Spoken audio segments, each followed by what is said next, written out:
อ่ะกินปีกปลาลงตรงกับแกลูกโดดแกลูกโดดนะแกลูกโดดแกลูกโดดเขาห้อง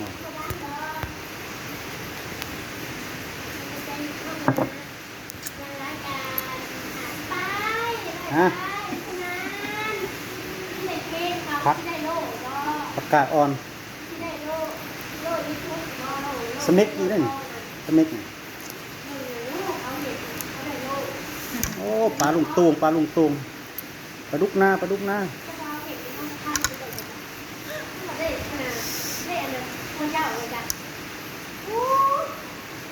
จะลูกโดดนั่น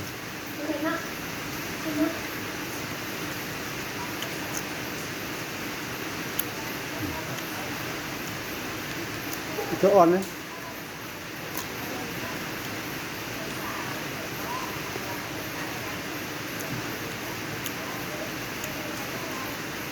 สเม็กไม่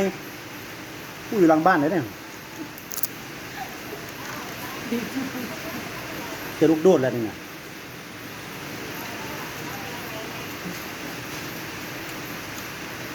ยืนฟังเพลงเนาะ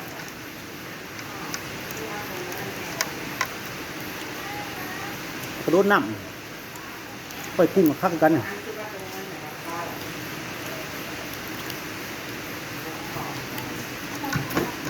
ปลากับปลาลุงโตงโอ้ย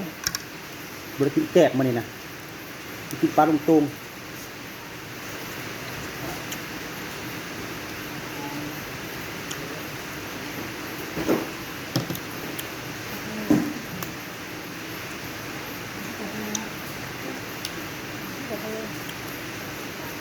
ตัดเลย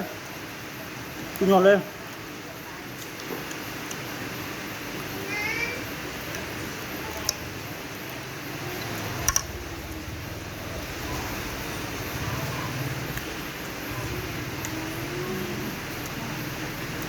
ประกาศอ่อนประกาศมาจากหลังบ้าน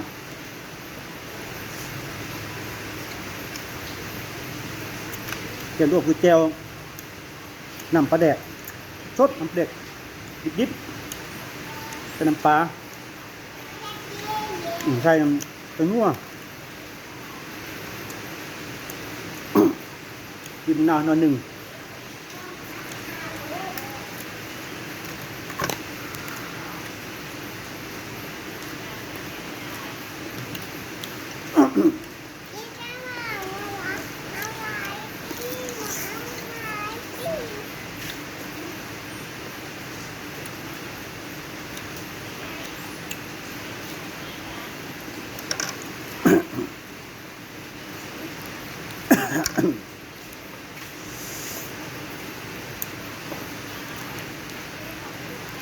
จะลุกโดดแล้วนี่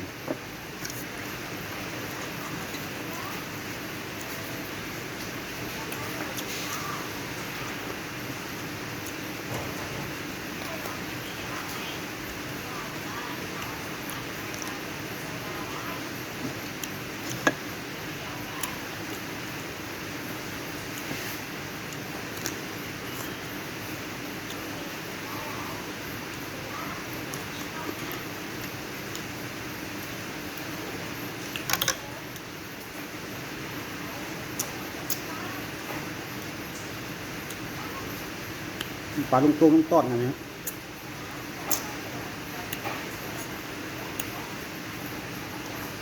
อันนี้เป็นไม่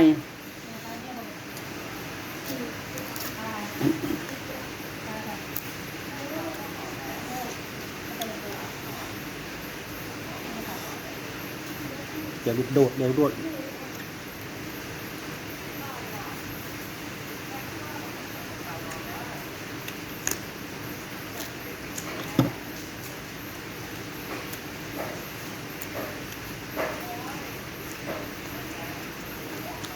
จะคุ้นหรอกปลากระโดดน้ำพี่น้อง